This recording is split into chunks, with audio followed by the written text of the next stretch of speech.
Good afternoon or good evening, depending on where you might be. My name is Kevin Michael Grace, and this is the KMG show for a Friday, September 24th, 2021. I'm going to start by talking about the people who rule us now, who they are, and what kind of experience do they have? Do they have any experience besides bossing people around? Well, they start out by advising the people who boss us around. And then they move up in the queue, and then they get to be the people who boss us around. Alex Berenson writes on his Substack, Americans have the wrong idea about Australia. Thanks to some brilliant tourism brand, Crocodile Dundee, we think of it as rough and ready frontier country, Montana with bigger beer cans. The dingo ate my baby. In reality, it's Canada with a mean streak.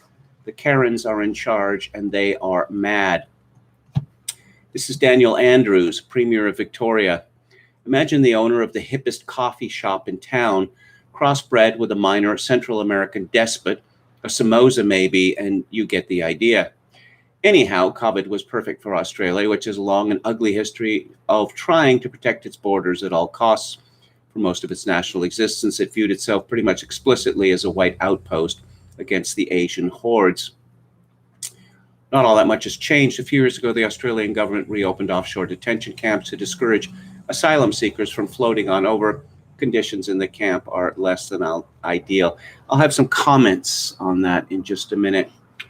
Berenson continues, so when COVID rolled in, the Australian government and lots of Aussies saw it as just another ugly export from China that needed to be beaten back at all costs. To its credit, Australia pushed hard for an independent investigation of the origins of SARS-CoV-2 last year. The Chinese pushed back, going so far as to call for a boycott of Australia's delicious wine. But Australia went cray-cray, the technical term for the fantasy of zero COVID. It effectively closed its borders, not just to other countries, but to its own citizens. For most of the last 2 years, they have had a hard time coming home and an even harder time leaving. But the insanity doesn't stop at the border. Internally, Australia has repeatedly imposed harsh lockdowns. If even a single COVID case is found, cities and in some cases entire provinces are effectively shut. Businesses and schools close, and residents are required to stay inside except to buy food and exercise, though most exercise is prohibited. And here's a list of the things that you cannot do. To ensure physical distancing, to stop the spread of the virus in most places, you can't currently go to gyms, health clubs, or fitness centers, visit public swimming pools, play indoor or outdoor organized sporting events, attend classes such as yoga or dance in community centers and halls, use playgrounds or outdoor gyms, visit national or state parks, exercise with a group such as a boot camp or team sport. The restrictions are police enforced, and the Australians aren't funning around. This is not a pretend lockdown like the ones that even the bluest American states went with last year. You better stay home, unless you really don't want to. This is the real deal. Note the use of license plate readers, and even more tellingly, the word fleeing in the headline below. From 9 News Australia, police use number plate technology to catch Melbourne drivers fleeing for regional Victoria. Berenson continues, and don't forget the internal travel restrictions or detention camps, centers for national resilience, and I'll have more on that a little later. Australians, used to living in a free and democratic society, couldn't possibly have accepted these rules, right? Well, about that. Until the last couple of months, the frogs were not just luxuriating in the pot, but asking for a little more heat. Australians were so pleased to be COVID-free for the entire first half of 2021 that they had only one COVID death, that the majority happily tolerated these restrictions. Yes, a few rabble-rousers complained, but even videos of police arresting people inside their homes or attacking truly peaceful protesters didn't dent support for the creeping police state. But in the last couple of months, and especially the last few days, the equilibrium has shifted, and inevitably the response of Australia's fearless leaders has been to try even harder to stamp down unrest. As a result, the situation is increasingly unstable. As far as Australia keeping out the Asian hordes, let's see. how many people, foreign-born people, live in Australia? As of 2020, it's estimated 7.7 million people. Total Australian-born, 18 million people. So no, they haven't been keeping out the foreign hordes, not at all. According to the 2016 census, English is the only language spoken in the home for close to 72.7% of the population. That's less than 3/4, actually. And when we look at immigration to Australia, we see that the White Australia policy was abolished in 1973. And since that time, the Chinese have been flooding in, and other Chinese from non-Chinese, well, countries that aren't called China, such as the Philippines and Malaysia, are flooding in and buying up everything in sight. The Australian view seems to be rather similar to the Canadian view, which is that we don't care about the Great Replacement so long as it is done legally. Yes. Illegally, no. Legally, okay. Well, the result is exactly the same. The result is, well, the end of Australia, just as Canada is coming to an end. But let's look at Daniel Andrews. I'm going to read some from Wikipedia. Born July the 6th, 1972. Born in Williamstown, a southwestern suburb of Melbourne. Moved from Glenroy to Wangaratta in northeastern Victoria, where he was educated at the Marist Brothers Galen Catholic College, attended Monash University, and graduated with a BA degree in politics and classics in 1996. After graduating, Andrews became an electorate officer for federal Labor MP Alan Griffin. He worked at the party's head office from 1999 to 2002, initially as an organizer, then as an assistant state secretary. Following his election to Parliament in the Legislative Assembly seat of Mulgrave in 2002, Andrews was appointed Parliamentary Secretary of Health in the Steve Brack's Labour government. Following the 2006 election, he was appointed to the cabinet. And then Brumby government, opposition, Premier of Victoria, 2014 to present. Okay, 2002. So this fellow, his entire experience is in government. That's all he knows. And increasingly, we are seeing our leaders, they have no experience in private business at all. None. Oh, yes, we have the PR spivs, of course. I suppose you can call that private business, but it becomes more and more a question of government negotiating with itself. Let's look at the Prime Minister of New Zealand, Jacinda Ardern. She graduated from the University of Waikato in 2001 at the age of 21. She began her career working as a researcher in the office of Prime Minister Helen Clark. She later worked in London as an advisor in the Cabinet Office.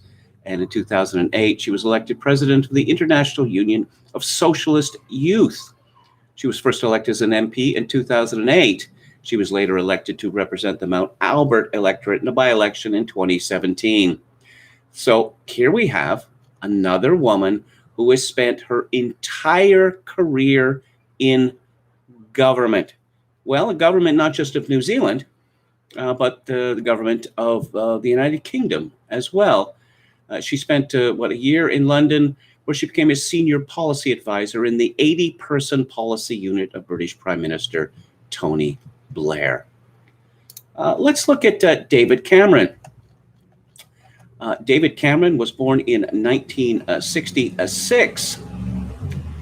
And he went to independent schools, and he went to Eton, and then he went to Oxford, where he got a second and not a first. And Boris Johnson has been needling him about that, well, since forever. And I'm sorry, I got that reversed. It was Cameron who got the first class honors, and it was Boris who got the second. And so the needling has gone in the other direction. After graduation, Cameron worked for the Conservative Research Department from between 1998 and 1993.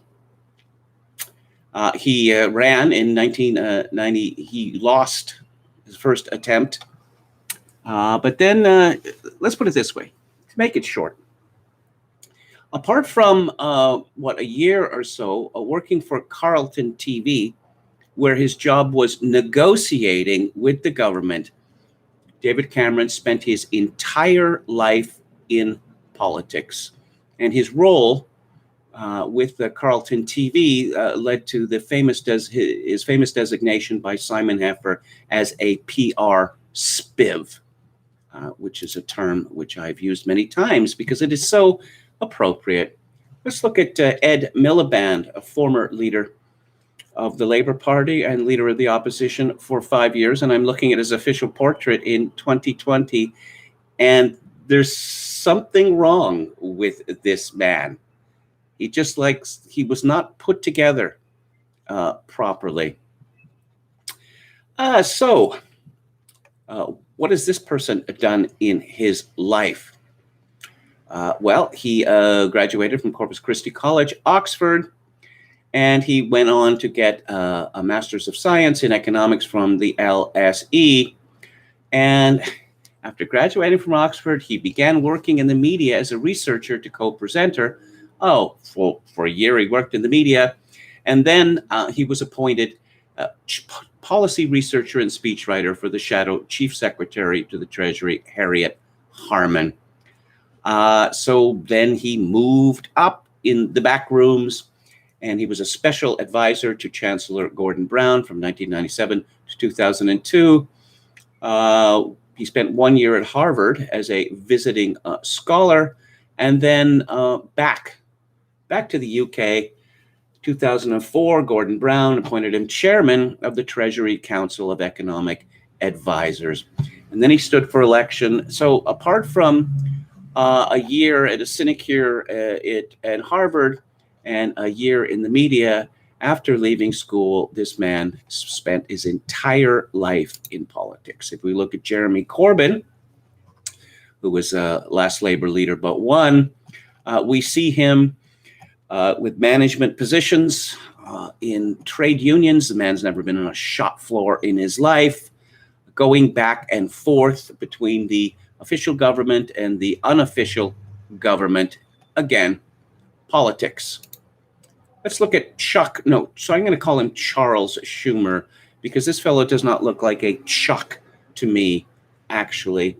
It's just, it's a transparent attempt to seem like one of the guys. So he apparently got 1,600, a perfect score on his SAT. And he went to Harvard, where he studied social studies. Then he attended Harvard Law School, and he passed the bar exam in New York State in 1975. And guess what? Never practiced law. In 1974, he was elected to, at the age of 23, he was elected to the New York State Assembly, following Stephen Solars. So 3 terms there, and then into the Senate, and then in the Senate, well, seemingly until death. Let's look at Barack Obama. After graduating from law school, Barack Obama worked for a CIA front. And then he became a community organizer, which is not a real job. Basically, it is taking government money and giving it to people who yell the loudest. And then he got a job as a lecturer at a university, and then into politics. And into politics 8 years as president, and now he's supposed to become the first billionaire ex-president. Stephen Harper, who was Prime Minister of Canada from 2006 to 2015, spent a few months in a summer job arranged by his father, who was an executive with Imperial Oil. Apart from that, he spent his entire life in politics. Jason Kenney, Premier of Alberta. After he left the University of San Francisco without graduating, he worked as a policy advisor to the Liberal government of Saskatchewan, and then worked for the Alberta Taxpayers Association, which is a political pressure group, then elected as an MP at the age of 27, and politics entire life. Rona Ambrose, former leader of the opposition in Canada. This woman, she got her bachelor's degree in women's and gender studies. After leaving university, she became a backroom girl with the progressive conservative government of Alberta, and then elected in 2004. And now she's off doing some NGO work, I believe. But again, her entire life spent in politics. And these are the people who have dominion over us. I could give many other such examples. But it used to be expected that politicians would have some sort of experience in what we like to call real life, but no, that's not necessary. I don't know. I can't stand this latest iteration of YouTube live streaming is driving me up the wall. Because after I set the thing up today in the same way that I always do, I found that the camera didn't seem to be operating, although it didn't tell me it wasn't operating. There's just two little white lights at the side. So I unplugged it, plugged it back in, and refreshed the screen. And then I found that it seemed that I had opened a second live stream. Just absolutely infuriating. But hello to Dan and Run Picasso 88. Gamion, still first on the original stream. He says, John S. Pitsky, hello to Professor Paul. Chokagan 666. Steve, Chokagan 666 says cops are real POSs in Australia. Hello to Red Sulfur. Dionysus, who said that Grimes and Elon Musk have broken up. Yes, a sad story. I don't. So what's going to happen?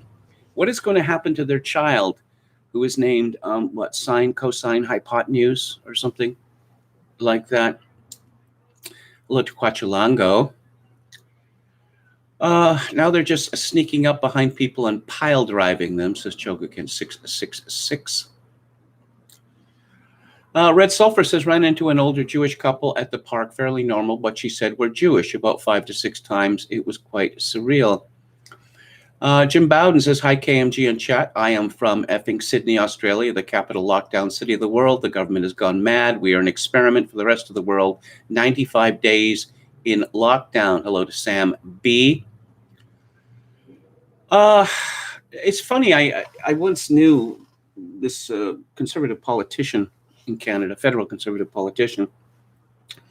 And every time, he's a quite intelligent fellow. He'd written a couple of books, one about the secession of Quebec and how that might be accomplished.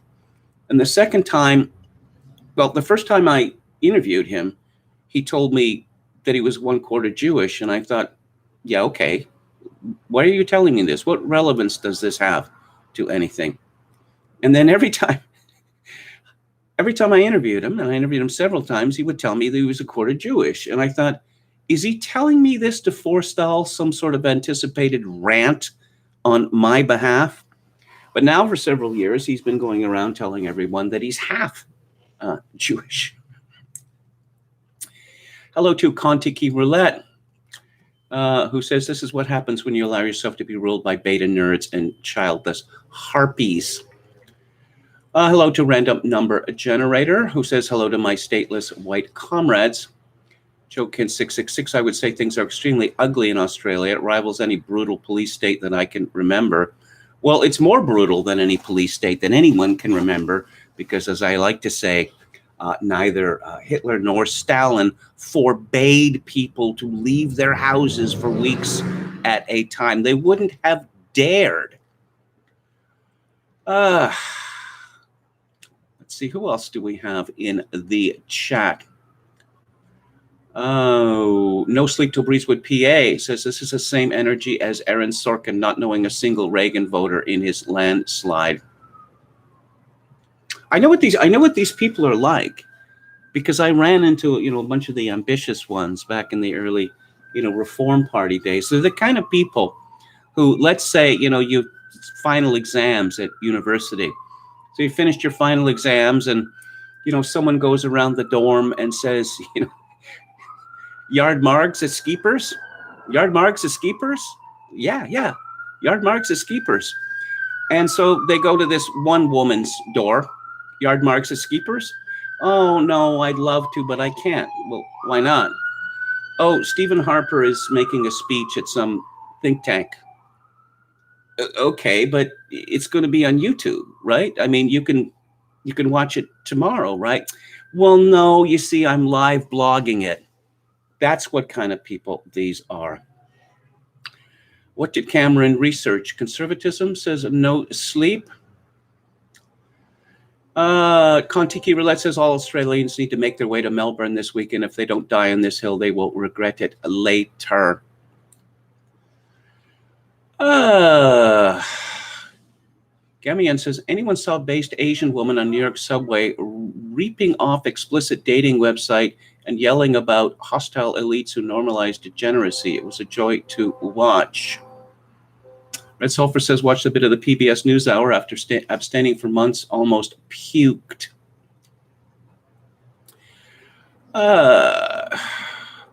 Random number generous. Let's face the facts. There is no softer man on earth than the white American and Canadian bourgeoisie. Jim Bowden says, yes, but everywhere 95% of people are sheep followers, not red-pilled. Okay. Kontiki Roulette says, apparently this guy, Dan Andrews, signed up Melbourne for what is called the UN Strong Cities program. So this is the UN test city for corporate technocratic rule. William Briggs alerts us to the fact that apparently what's coming up now are carbon passports. Yes, seriously. I mean, this COVID-19 hysteria is going to peter out. I mean, it has to. It has to, or all these countries will fall. They will collapse economically as well as socially. But no, okay, so we've solved that emergency. Now it's time to solve the next emergency, climate change. Yeah, but climate is always changing, right? It always has. We know this.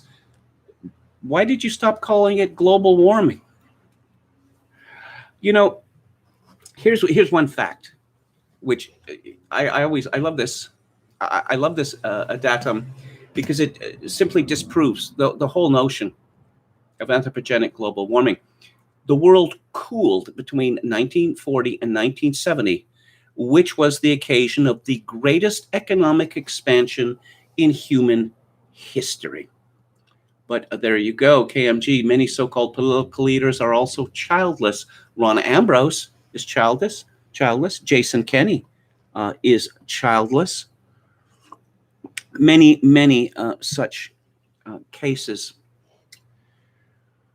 Dan Andrews needs to find another pair of stairs to fall down, says Dan. When an Australian politician claims to have fallen down the stairs, I always wonder, what were the circumstances that led to falling down the stairs? This seems to happen a lot, actually. John S. says, KMG, I enjoyed the treatise. It wasn't a treatise, but thanks for saying so on Trip Hop the other day. It was a genre I missed almost entirely. I did find Sneaker Pimps 6 Feet Down playing on radio and bought it. 6 Underground, it's called, a few months ago. Fact, Sandy Denny was known for falling down all her life, says Hauper. I don't want to talk about Sandy Denny. That is just such a terrible story. A woman so talented and so beautiful, becoming such a mess and leaving a poor child behind.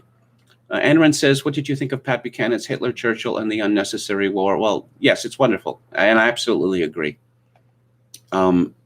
Canada's situation was rather different in that Canada was part of the British Empire then, so when the British Empire went to war, Canada went to war. So I have no problem with that. But, Neville Chamberlain, who gets a bad rap undeservedly, over Munich.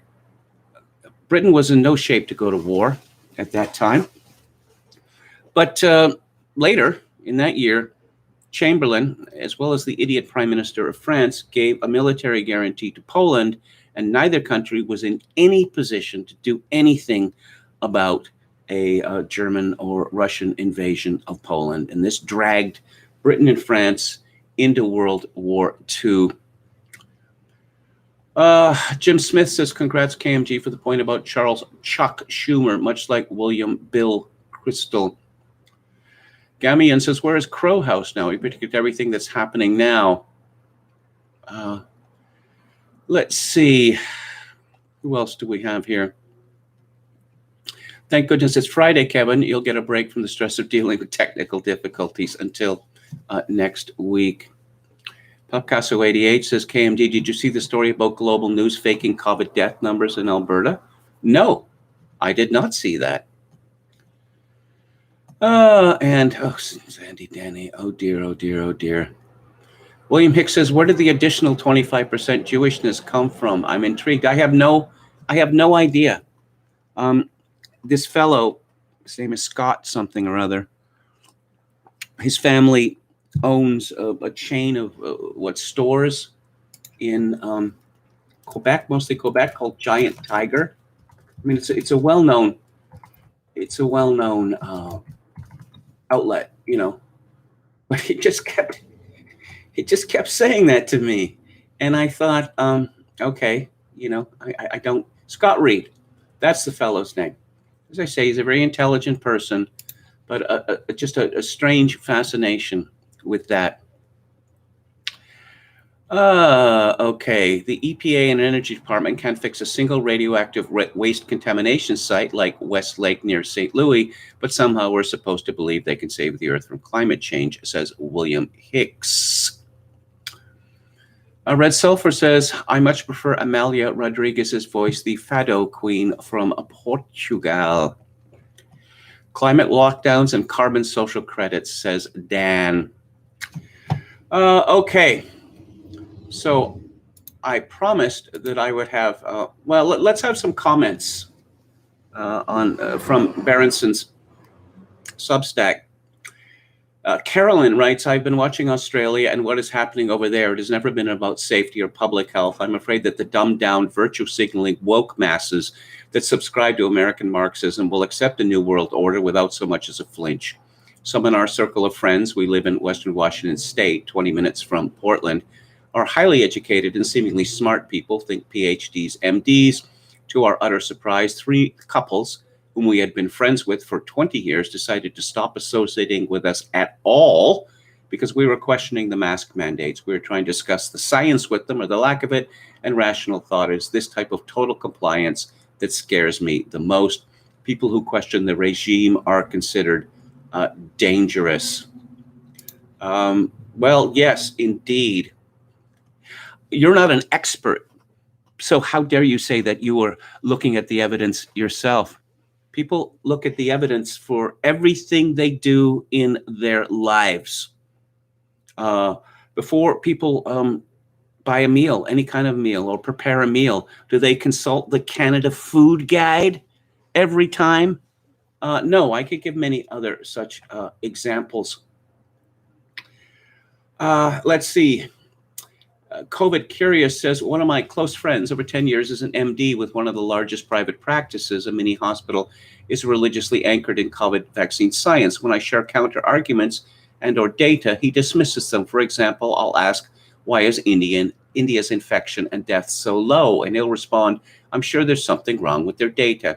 He is no dummy, is a prolific reader, and maintains a vast library of books across disciplines. His one weakness is he absolutely despises Trump. Like many liberals, he believes he is morally justified in disliking Trump. Yes, it will be very interesting to see what happens in Australia.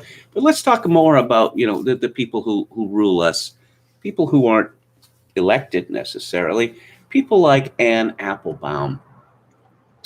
There's a review by Alexander Riley in Chronicles called The Strong Men, Straw Man. And it's a review of 2 books, Twilight of Democracy, The Seductive Lure of Authoritarianism by the aforementioned Applebaum, and Strongmen, Mussolini to the Present by Ruth Ben-Ghiat. The review begins. For some among the chattering classes, the electoral defeat of Donald Trump in November must have been a mixed blessing, though they doubtless could not admit it publicly. After all, the fall of political figures who have been relentlessly and lewdly painted in the press with Hitler makeup for their entirety of their time in office must be enthusiastically and wholly embraced by the morally righteous. Yet the professorial chicken littles who busied themselves during Trump's presidency, producing a whole library of monotonous books announcing the end of democracy in America, must certainly be wondering, now that the Queen's bogeyman is gone, who will buy the follow-up to their New York Times bestseller enumerating all the ways in which the past 4 years in America echoed the early 1930s in Germany. I confess this dismal literature provides me an illicit pleasure. To be sure, good books are the reason readers and book reviewers exist, but let us acknowledge that bad books have their place too. For one, they do us the salutary service of teaching us how not to think about a topic. Awful books written by pedigreed intellectuals celebrated among the cultural elite provide us perhaps an even greater good. They can reveal the abject emptiness on which the status claims of those elites are based. So, starting with Ben-Ghiat, it is indicative of her ideological predispositions that the anecdote with which she opens her book, intended to illustrate the most monstrous characteristics of the political strongman, concerns not an episode of egregious political authoritarianism, but rather the prelude to a sexual encounter between a man and a woman. Ben-Ghiat devotes an entire prurient chapter to the strongman's interest in having sexual relations with women. Yes, how very perverse of Mussolini. Virility, she is eager to inform us, is a dangerous thing in political leaders. As a professor of Italian studies, she is particularly affascinata by the amorous pursuits of Mussolini and Silvio Berlusconi, but we are, of course, also treated to banal commentary on the Access Hollywood tape from Trump's 2016 campaign, the porn star Stormy Daniels, and even a tweet in which Trump jokingly pasted his own head on the muscular body of the fictional boxer Rocky. The book's subtitle might more accurately be rendered Mussolini to Trump, as Trump-related topics are the single most numerous entries in the index. A common academic feminist compulsion is to prattle constantly in contradiction of all the empirical evidence about how immersed we are in patriarchal domination, and Ben-Ghiat vigorously asserts that we are now living in an age of the strong man. Yet traditionally assertive masculine values in politics are less visible now than at any point in history, and women and men who share Ben-Ghiat's disdain of such masculinity are in positions of political power in many states in the West. Anne Applebaum's conceit is not the fatuous feminism of strongman, but her argument proceeds from the same subjectivist emotive logic. She begins with a New Year's Eve 1999 party at her home with a group of, quote, free market liberal, unquote, intellectual friends celebrating their cultural power. Free market liberals. How long has the so-called free market been a rigged casino? But these old libertarians, they didn't like to think that way. Anyway, alas, some of those friends have since given in to, quote, the seductive lure of authoritarianism, unquote, referenced in her subtitle, and the triumphalist liberal consensus of those heady days is no more. Why and how did it happen? Applebaum has nothing more substantive to offer than the risible psychologizing established in the Frankfurt School of Authoritarian Studies, where former friends are, for the most part, resentment-filled liars, anti-Semites. She invokes the Dreyfus Affair as a parallel to the present moment, and greedy careerists who realize that, lacking the requisite talents, they would not be able to rise in a meritocracy and have therefore hitched their professional wagons to authoritarian patrons in a tawdry effort to get rich and famous. Meritocracy. Oh, very satirical. One supposes she would see it as bad form to ask how Applebaum has put in her bank account, how much she has put in her bank account with her polemical writings on this topic, or to note that she, privileged child of a partner in a high-flying international law firm headquartered in Washington, D.C., is the very type of person born on third base who somehow thinks she hit a triple. She recounts an exchange with one of her former associates, John O'Sullivan, now a friend to European nationalists, in which he names her, quote, a liberal, judicial, bureaucratic international elite, unquote. The reader senses that Barb broke the skin. For both Ben Guillet and Applebaum, the threat to democracy comes from those who believe nation states ought to be guided fundamentally by their own interests and by those of their citizens. Just as awful are potent political leaders who doggedly pursue nationalist policies in the face of the vigorous opposition from extranational and international powers. There is a gaping leap of logic in this argument. The totalitarian strongman regime originated with Lenin and manifested itself most frequently in the 20th century in communist dictatorships in the persons of homicidal lunatics such as Mao Zedong, Ceausescu, Castro, Pol Pot, and the string of supreme leaders of the North Korean police state. Yet none of these get more than fleeting mentions by Ben Guillet. Lenin would be entirely absent in her book, but for a line or two she devotes to his sparkling intellect. That's a direct quotation. Now go down the list when we're talking about authoritarianism and plug in a certain Barack Obama. Recall especially his 2008 campaign promise to fundamentally change America, the faux Greek columns at his first nomination, and the 8 years he spent complaining about Fox News and AM talk radio. Obama checks all of Ben Guillet's boxes. I could mention when he was running for president in 2008, he appeared at a rally in, Berlin, before, in a soccer stadium before 70,000 people. Who does that? Indeed, has there been a single presidential candidate in recent memory who did not present himself as the balm to cure division and whine about his media coverage? Haven't mass events with huge crowds and big patriotic symbols always been the unavoidable stuff of our national political life? Applebaum knows well the place Marxist revolutionary theory plays in the origins of authoritarianism, yet she is nearly as silent on the face of contemporary left-wing authoritarianism as Ben Guillet. Sure, she acknowledges there are some illiberal leftist states still in power around the globe, but to her the real threat in the West is nationalism. Pay no mind to the American cities burning down under the riotous sieges conducted by Black Lives Matter and Antifa, or the European states facing unprecedented waves of crime and terrorist violence that is the work of radicalized foreign nationals. Also ignore the way mainstream Western politicians on the left, such as the current American president and vice president, cozy up to left-wing militants. The globalist intellectual gentry fancy themselves flying high above the backward populists and nationalists who, as Ben Guillet said with a visible shudder in a C-SPAN interview, don't even read but only look at TV. Applebaum invokes Julien Benda's La Trahison des Clercs, which describes a culture war between those who have betrayed the scholarly ideal by substituting ideological advocacy for dispassionate analysis, and those who remain steadfastly committed to the academic pursuit of truth.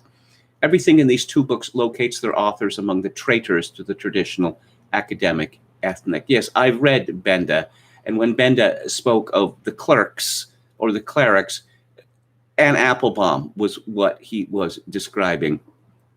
Riley concludes the content of these two books does not rise above that of political pamphlets. They denounce their political enemies without understanding or substantively disproving their claims, while boosting an enervated liberalism that neither effectively defends. Yes, what do we know about Anne Applebaum?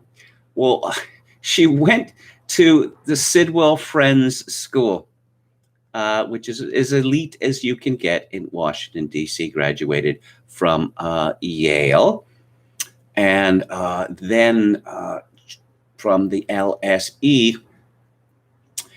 And, what was the school? Oh, yeah, Covington and Burling was, her father was a partner in that law firm. But she's just an ordinary person, in no way a member of the elite.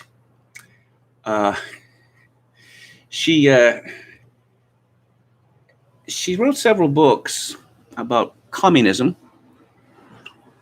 and its evils. But given what's happened since the collapse of the USSR in 1991, one can only interpret her position, for the last 30 years as being the result of ethnic animus. Quite simply, ethnic animus. Oh, yes. She launched Beyond Propaganda. She launched this in 2014, a program examining disinformation and propaganda. Yeah, you see, she was ahead of the curve there. Ahead of the curve. When 8 months before the election of Donald Trump, she wrote a Washington Post column asking, "Is this the end of the West as we know it?" Which argued that we are 2 or 3 bad elections away from the end of NATO, the end of the European Union, and maybe the end of the liberal world order. How are those bad things? How are those bad things? Why does NATO exist? Why does a NATO? Oh, unlike Burkean conservatives. Oh, yes, they're always going on about Edmund Burke, as if nothing has changed since 1798. Anna Applebaum is famously married to Radek Sikorski, who is a Polish politician, and Radek Sikorski is how shall we put this? An embittered globalist. I can think of no better way of describing. I remember reading Sikorski back when he was a young man, in the 1980s in the London Spectator. Of course, the world's been turned upside down since then. There's an article from Crisis magazine in 2015 by Philip Mazurchak, and talking about the secularization of Poland. And what does he have to say about Radek Sikorski? The government at the time,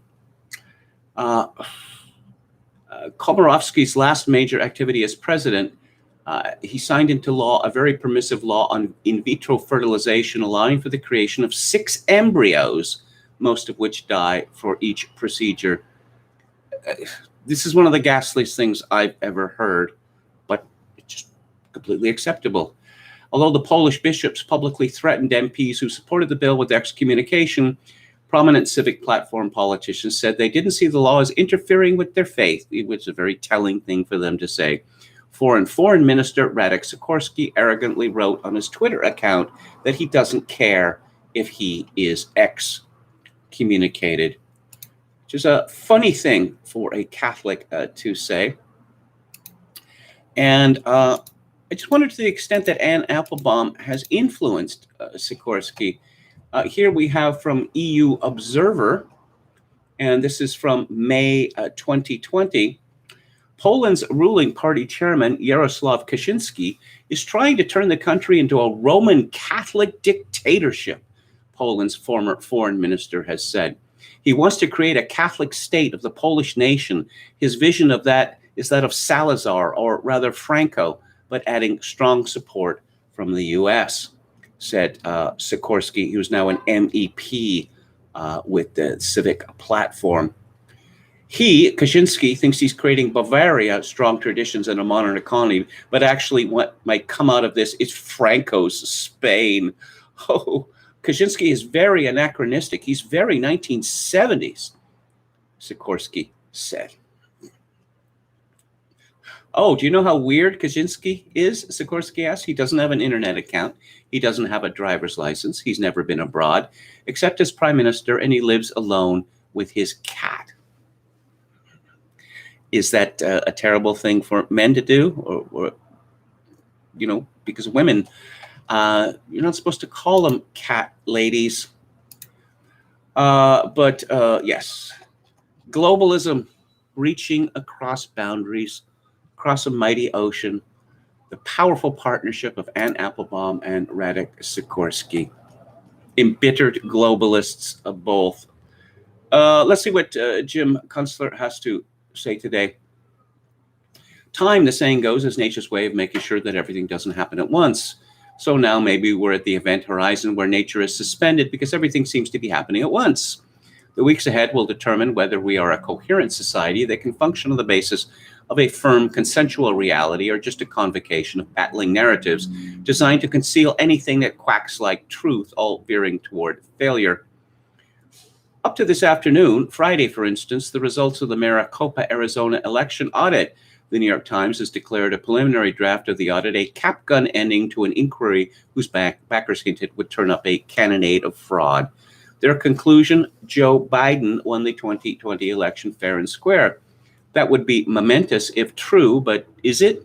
Or is it just the juke of a player that typically runs zigzag through the facts? The Times certainly has an interest in, shall we say, getting ahead of the story in its never-ending quest to control the narrative, as opposed to delivering actual news fit to print. I'm standing by to sort out the jokers from the face cards. Otherwise, it's been a less than stellar month for the putative winner of the 2020 contest, the media figment known as Joe Biden. His open border policy flipped savagely on him as a 9-month influx of Central and South Americans and opportunists from even more distant lands turned into the bad optics of some 15,000 Haitians, most up from living in Chile, Colombia, and other non-Haitian places, flooded the zone at Del Rio, Texas. Predictably, their Insta-town under the border bridge turned septic when the few porta-johns dropped off their boiled over instant Haiti, and the appalling situation could no longer be hidden from the news media. Federal border agents next tried policing the scene on horseback, arguably a daintier approach than driving SUVs through the mob, and the news media instantly parlayed the scene of horsemen using the reins to control their mounts into a narrative about slaves getting whipped in the cotton fields. In other words, another chapter in the testament of systemic racism. Even the notorious race hustler Al Sharpton drifted down to Del Rio to sprinkle a little gasoline on a potential fire, but his audience heckled him into submission and the operation fizzled. Meanwhile, Joe Biden cranked up a cosmetic airlift, sending a few Haitians back to Haiti, which they had fled from years ago to live in South America. Yes, and I'll break in here to say that Chile, which previously thought of as the most intelligent country in South America, and one of the least crazy, has been for recent years importing large numbers of Haitians, which I can only interpret as a death wish. At the same time, Biden was shuttling another cohort of Haitians over to Houston and other cities across the USA, as if nobody will ever catch on to the shell game being played. And apparently all 15,000 in Del Rio are gone, vanished, just like that. Obviously, they weren't sent back to Haiti. They have been hidden in various places in the United States. Consular comments, any way you cut it, the fiasco on the U.S.-Mexican border had turned into a big loss for the big guy, since the economic alarm bells ringing across the country tell you the last thing America needs is more illegal immigrants to compete with actual citizens for a declining number of low-paying jobs. The big guy also had a bad week on the family grift front as the story broke, first on Politico and then elsewhere like a brush fire, that the trove of incriminating memoranda on Hunter Biden's laptop was for real, and that the concerted effort to hide all that muck from the voters during last year's election campaign was a completely dishonest operation. Add up all the memos and emails on Hunter's hard drive, and you have a pretty clear digital trail of a major racketeering operation that can no longer be denied. I won't repeat what he has to say on COVID-19 because it's the sort of thing that would get me banned from YouTube, just to say that he is not a fan of the narrative, to put it mildly. And the narrative seems to be collapsing, doesn't it? Seems to be collapsing to me.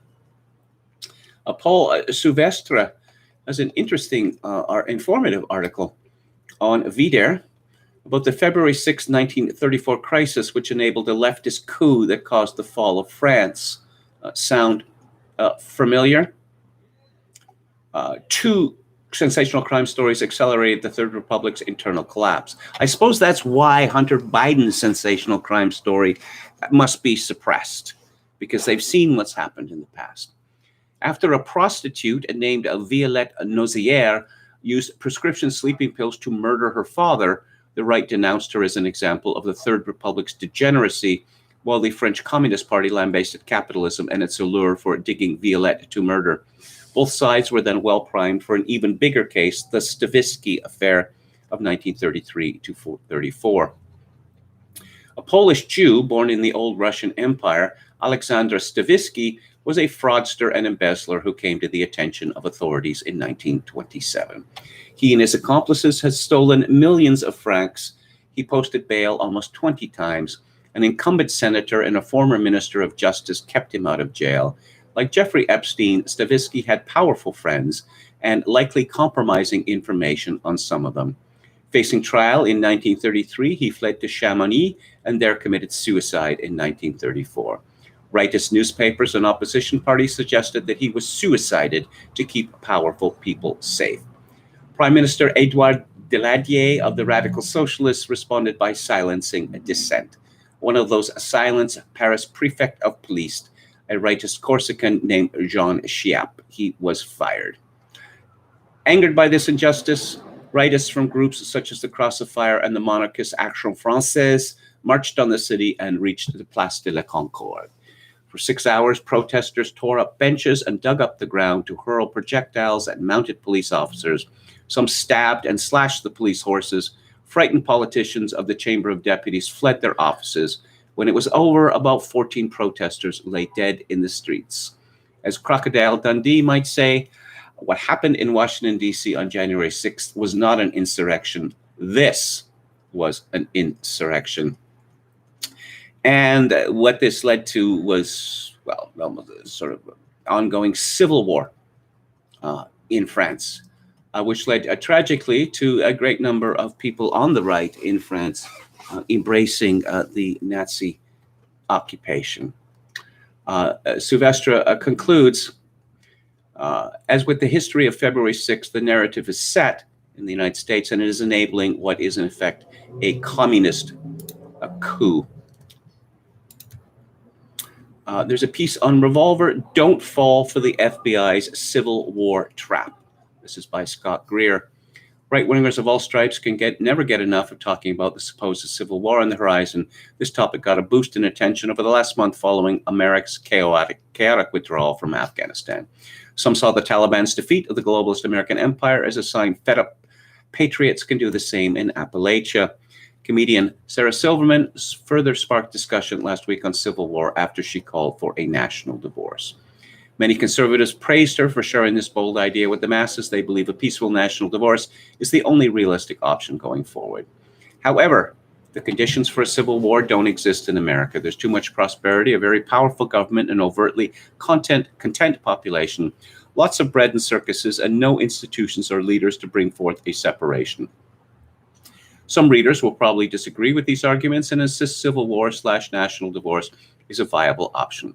But there's one argument that they can't disagree with. The group that's most eager for the right to embrace civil war talk is federal law enforcement. That alone should make conservatives think twice about sharing boogaloo means. Federal agencies can point to activity on the right and declare a domestic war on terrorism. The White House categorized white supremacists and militia violent extremists as, quote, the most persistent and lethal threats, unquote, to America in a summer memo. That memo called for the government to prevent and disrupt domestic terror attacks before they happen. All Americans will like the feds to stop violence before it happens, but Revolver readers should know that these plots stopped by feds are often created by feds in the first place. This is the chief problem with civil war rhetoric. People who are encouraged in the false belief that war is right around the corner will do stupid things and make themselves easy targets for federal entrapment. At best, civil war rhetoric is nothing more than empty chest thumping on Twitter. At worst, it gets you several years in federal prison. And what to do? What to do? It's a question that Lenin asked. And others have asked. This is from altmarket.us, organizing patriots in the face of government informants and false flags. This is by Brandon Smith. There's a simple fact that must be understood when it comes to the fight for liberty. Such a fight cannot be won by lone individuals. Freedom requires organized resistance, and it does not matter how many millions of people stand against an authoritarian regime. If they are completely isolated from each other, they will lose. It's a guarantee. This is why a considerable portion of establishment money, energy, and propaganda is directed at diffusing or sabotaging any semblance of a conservative organization. This includes engineering false flag events and creating potential terror attacks from thin air so that they can be blamed on constitutionally minded groups. The strategy is called fourth generation warfare and is not conspiracy theory, it is conspiracy fact. For example, as we now know, according to court documentation, the supposed scheme by a Michigan militia made up of anarchists to kidnap Governor Gretchen Whitmer and try her as a tyrant was heavily influenced by at least a dozen FBI agents and informants. The group was so infiltrated, in fact, that the entire plot for the kidnapping was essentially planned out by the FBI. This is the very definition of a false flag. The corruption and entrapment involved in this operation was so egregious that even the leftist media has reported on it. So, yes, what to do. Eventually, tyranny has to put boots on the ground. A totalitarian system can function for a time on color of law and implied threats, but it will crumble unless it is able to establish a physical presence of force, as we see in Australia. Once those jackboots touch soil in a visible way and the agents of the state try to expand oppressive measures, rebels then have a free hand to disrupt them or bring them down. But this only works if there are objectives and enough decentralization to prevent misdirection of the movement. If this fight is not pursued now, there will be no world worth coming back to, even if one was able to be successful to hide from it. There will be a new world order, as the globalists like to call it. There will be nothing left of freedom. So organization must be accomplished, and it should be built at the local level. What about the first guy at your meetings that starts talking about building bombs, drafting kill lists, or kidnapping governors? Kick his ass out promptly and make sure everyone knows why you did it. Most likely he is a Fed or he's on an informant payroll. Indeed. Thomas Klingenstein has an essay at the American Mind called The War Against Woke Communism. Now is the time to stand boldly for American justice. So how should Republicans respond? The essential thing is for Republicans to understand that we are in a war and act accordingly. War is not a time for too much civility, compromise, or imputing good motives to the enemy. Our generals must fight as if the choice were between liberty and death. This is no time for sunshine patriots. And the Republican Party must minimize the influence of libertarianism. Most libertarian-influenced Republicans are not fit to fight this war. They tell the woke communists, you can live your way, just allow us to live our way. But the woke communists respond, you must live our way or we will punish you. Live and let live, we'll lose to do it our way or else every time. I am not without hope, he writes. There are many pockets of resistance bubbling up around the country. Parents are pushing back against America's racist curricula. The manly "don't tread on me" remains part of the American spirit. Yes. You know, some people have been saying, well, for decades now, that the only way out is an economic collapse. I've always resisted the impulse to cheer for such an economic collapse. I suppose not least because of considerations of what it might do to me personally. But beyond that, an economic collapse, given how much of the population of North America is essentially on welfare, would lead to devastation. It would lead to death. It would lead to mass death in one way or another. But I don't know. Increasingly, particularly after Newsom winning the election 2-1 in California, increasingly I'm coming to the conclusion that only an economic collapse or perhaps a calamitous military defeat will be able to stymie globalism. And it's, globalism is showing its claws now. Oh yes, globalism is good for everyone. It's good for the world. That was phase one. Phase two was, no, it's not good for everybody. You see, you middle class in America, you're going to have to make sacrifices. For who? Well, for the people who live outside the United States and for the 1%. Why would we want to make sacrifices for those people? And phase 3 of globalism, we're fed up with persuading you. Do as we say or you'll get hurt. Now, this is funny. A view from the left. Someone called Sophia Smith Galler, this is in Vice. Unpaid fact checkers are getting burnout from debunking so many Nazis on TikTok, and they're mad as hell. Yeah, that's actually the subhead. Abby Richards is really proud of her new filming setup, surrounded by prints and succulents. This is where she now plans on shooting her TikTok debunk videos. Calm, thoughtful monologues delivered straight to camera over a huge mug of tea, as if you'd invited her in for a chat yourself. But you didn't invite her in. Richards found you on TikTok's For You page because she knows how to do something most fact checkers don't: go viral. TikTok is, like every other social media platform, facing a problem with extremism and conspiracy theories, and the people who write for Vice are in no way as close as this to Antifa. No way are they extremists. But a report that came out last month from the Institute of Strategic Dialogue suggests that TikTok, now rivaling YouTube for watch time and trouncing platforms like Instagram when it comes to video, is not doing enough to remove troubling content from the platform. This study in particular identified 312 videos promoting white supremacy, 30% of its full sample. Oh, piss off.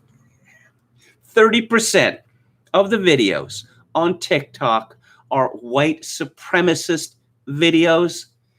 Yes, and apparently it's people on the right who are credulous. Richard's latest video is about Hyperborea, a fantastical Arctic Aryan fairyland that has emanated from esoteric Nazism, a mystical branch of the fascist racist ideology.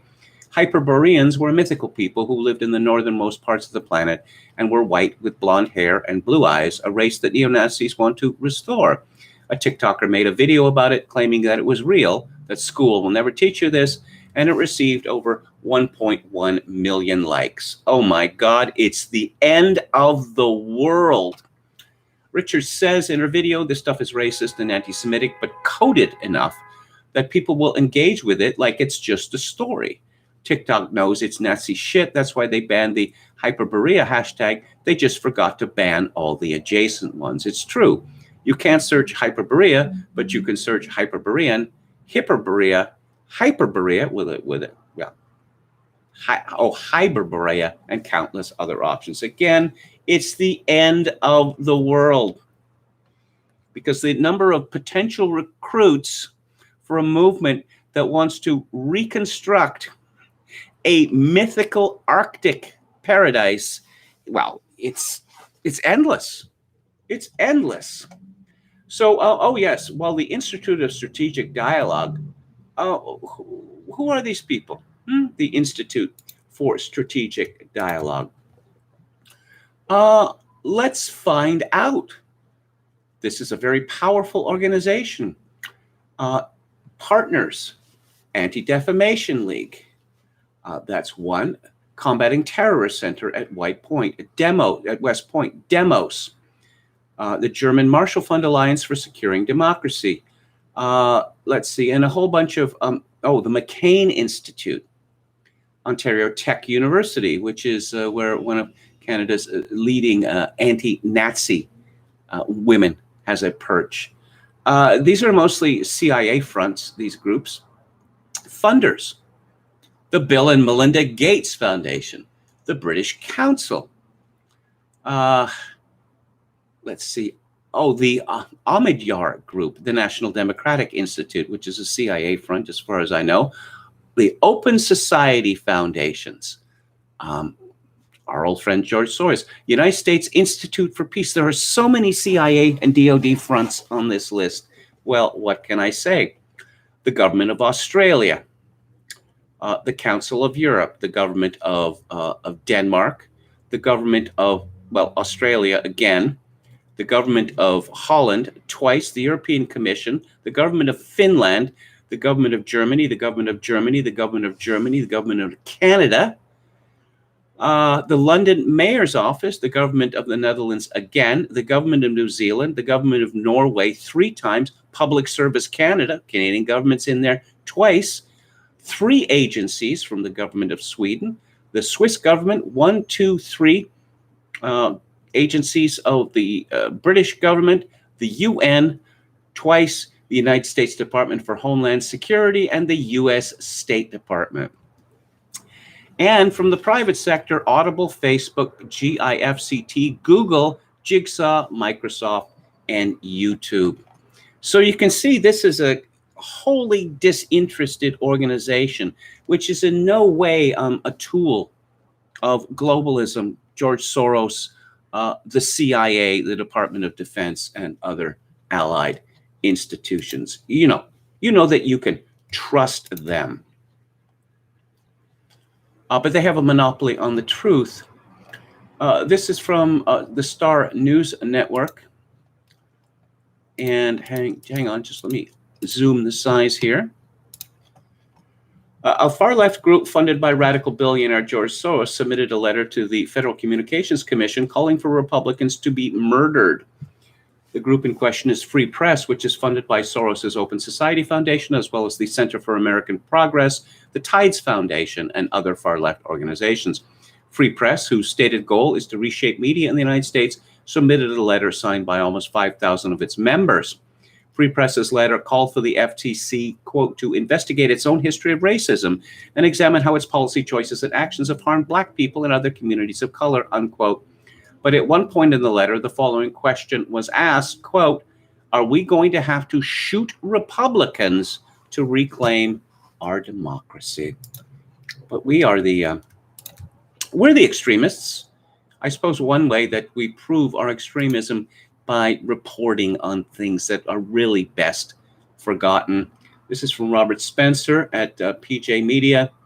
They didn't leave Afghanistan very long ago, and so it is understandable that Barullah Nouri and Mohammed Haroon Imad, 2 Afghan evacuees at Fort Coy, Wisconsin, would behave as if they were still there. The Justice Department announced Wednesday that a federal grand jury in Wisconsin charged Nouri with attempting to engage in a sexual act with a minor, using force against that person, and with 3 counts of engaging in a sexual act with a minor, with 1 count alleging the use of force. Imad was charged with assaulting his spouse by strangling and suffocating her. The alleged crimes took place at Fort McCoy, where Nouri and Imad had been staying in anticipation of being placed in some lucky American neighborhood. But of course, how are you liking your diversity now? This is from, hang on, jihadwatch.org. Grateful refugee plots to bomb Pittsburgh church. One would think this would be a big story, but none of these stories are, because again, best forgotten about, and it's really racist and white supremacist to tell the truth about the diversity from Asia and the Middle East. Yes, this question, there's no question this was religiously based. Mustafa Alawemer, what he had in mind. And he'd also planned more bombs to kill the first responders, which is classic high-level terrorist stuff. Why? He targeted the church, which he described as Christian and Nigerian, in order to take revenge for our ISIS brothers in Nigeria. And from the website Bare Naked Islam, you would think that Canadian Muslims would be thrilled with the re-election of the most Islam-sympathetic Muslim pandering prime minister in Canadian history, but you would be wrong. Just goes to show that no matter how many millions of their co-religionists you allow into the country and support with generous welfare benefits, and no matter how much you accommodate their excessive religious and cultural demands, they are never satisfied and will constantly accuse you of being Islamophobic. Oh, it talks about hate crimes, including murder against Muslims in Canada, but does not talk about the many terrorist attacks made by Canadians by Muslim immigrants and that cohort, because they're not terrorist attacks. This is what the experts say. You know, these people were kind of messed up in the head. Well, that kid in Ontario who ran over a Muslim family and killed 4 children, I believe their mother, he just veered off the road with his pickup truck and slammed into this family, a random family on the sidewalk. And I would suspect that most people would believe that anyone who would do something like that is kind of messed up in the head. But that's not how these things are measured. I thought I would start off with this off the top. This is, I have this on very good authority that it's legit, okay? It's livefreejobs.com. Welcome to Live Free Jobs, premium job listings, no jab required. We are patriotic Americans who see a growing need in the job market, a place for freedom-loving employers to connect with quality hires who refuse to back down. And there's a list of people looking for jobs and a list of people who are currently hiring, a list of employers and such like. And as I say, I have this on very good authority that this is legit. So it's obviously providing an excellent, most needed service at this time in the United States. What's the real pandemic in the United States? Why, it's obesity. But no, people are fit at any size. And we have Lizzo, and we have the Tubbos who now are featured by Sports Illustrated every year, and many, and that hideous woman in the Calvin Klein ad. Because no, obesity is not perhaps the most serious medical problem in the United States. But here's a story from, 11 Alive, which is a TV station in Georgia, WXIA. Georgia mom describes 13-year-old who died from COVID as an amazing kiddo. Porter was the most humbling person you'd ever meet. Humbling or humble, I wonder. A family is mourning the death of a 13-year-old who contracted COVID-19. Porter Alexander Helms' mother, Jennifer Goodrich, said her son was the love of her life. She now calls him her sweet angel. The young teen tested positive for the virus 1 week ago and died Tuesday morning.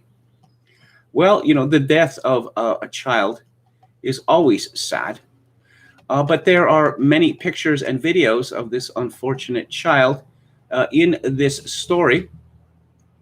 So, you don't have to just take my word for it, okay? We hear from a doctor, Dr. Proctor. And Dr. Proctor says, this young man had no prior medical problems, no medical history at all. He basically succumbed to the illness. This kid is morbidly obese. This kid looks like he weighs 250 pounds, and he's like 13 years old, maybe more than 250 pounds. But this is not mentioned in the story, and a doctor lies grossly to the media when he must know better. You must know better. But no, we don't want to talk about that because we don't want to insult fatties, even if it is for their own good.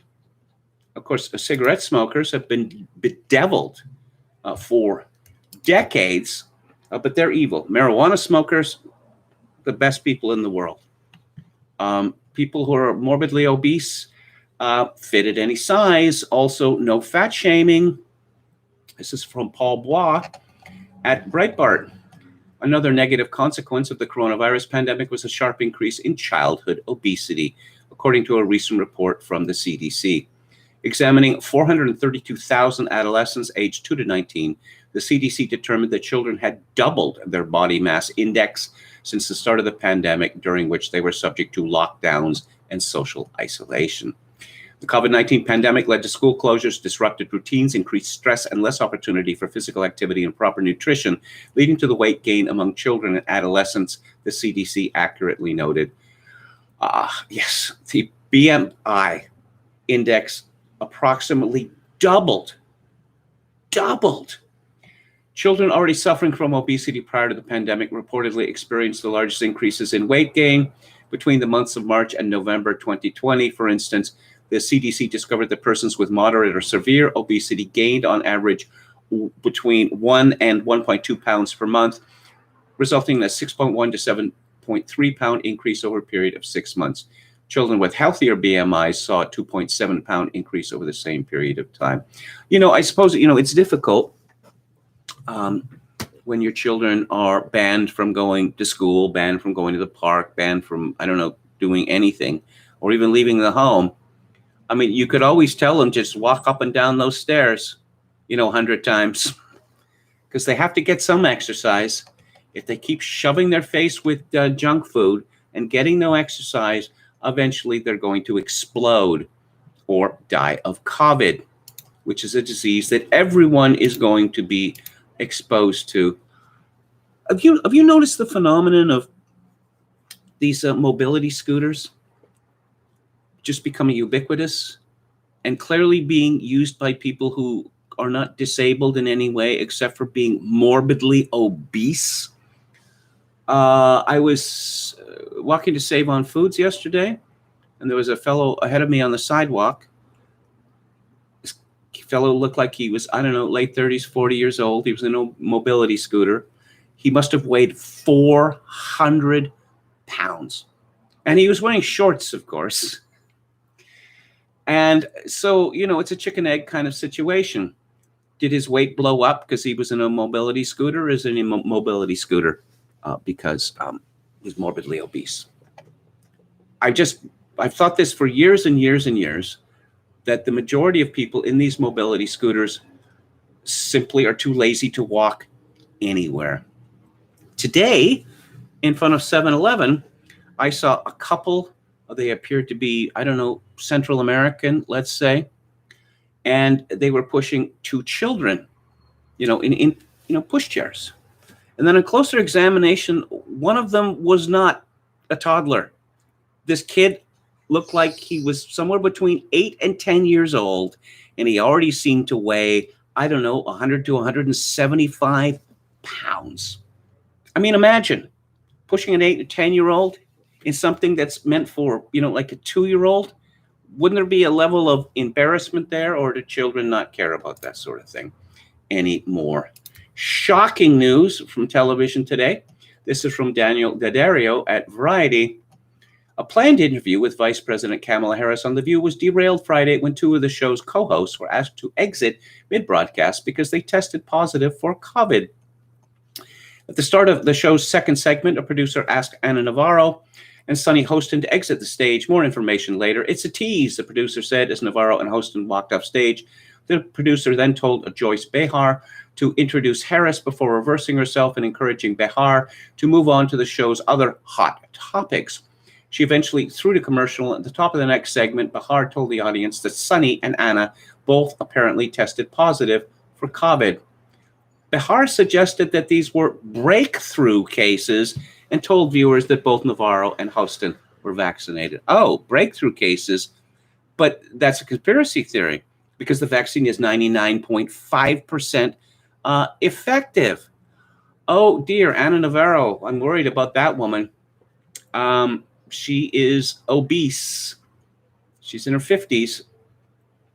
Okay, so a lot of people are suggesting that this is a hoax.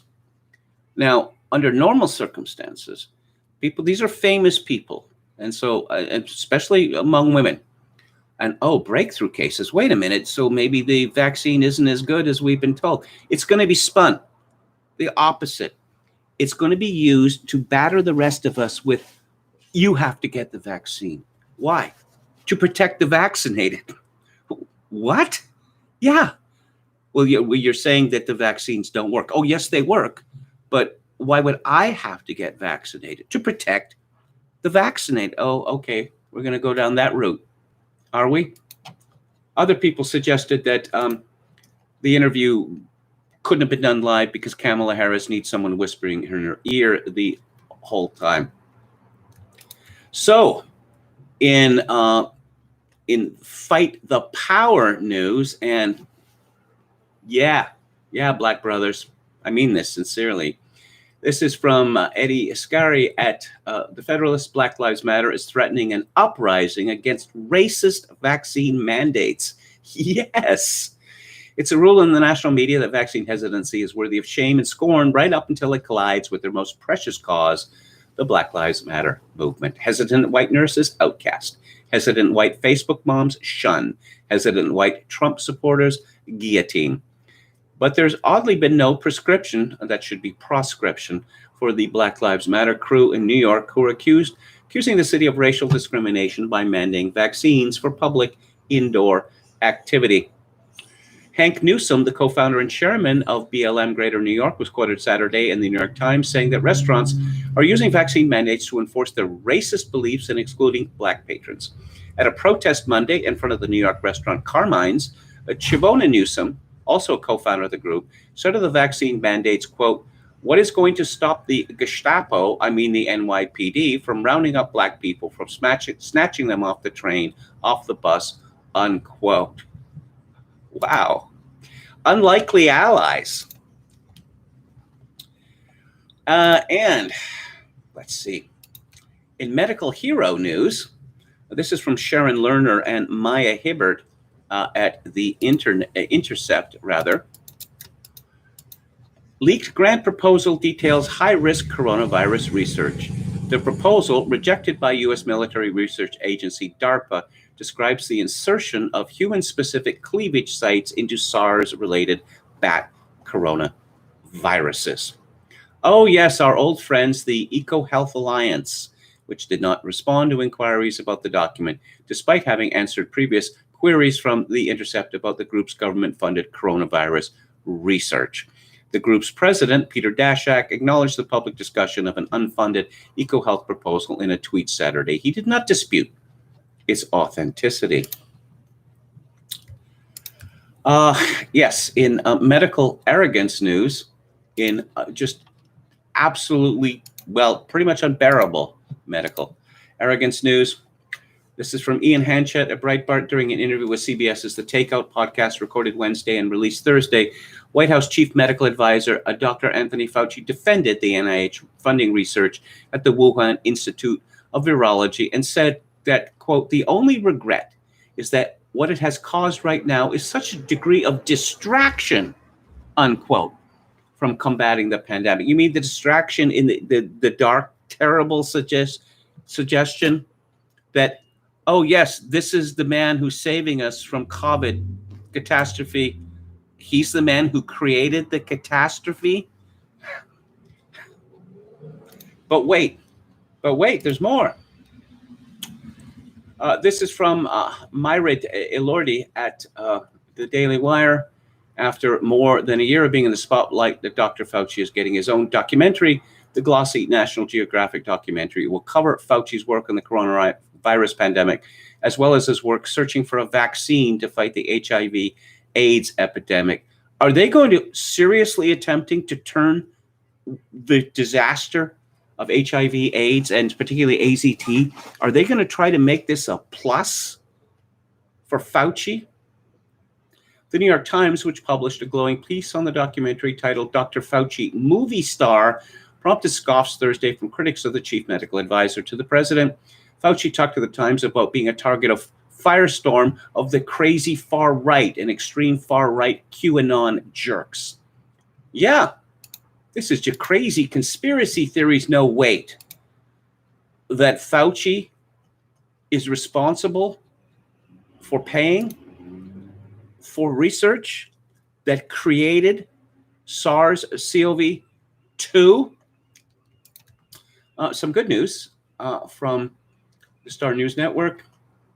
Cooper Moran, Florida Governor Ron DeSantis announced Thursday that the state of Florida purchased thousands of monoclonal antibody treatments directly from GlaxoSmithKline, a producer of the treatment. The move by DeSantis bypasses a restriction placed by President Joe Biden's administration, allowing the federal government to dictate allocations to each state and leave it to state leaders to ration it out among locations.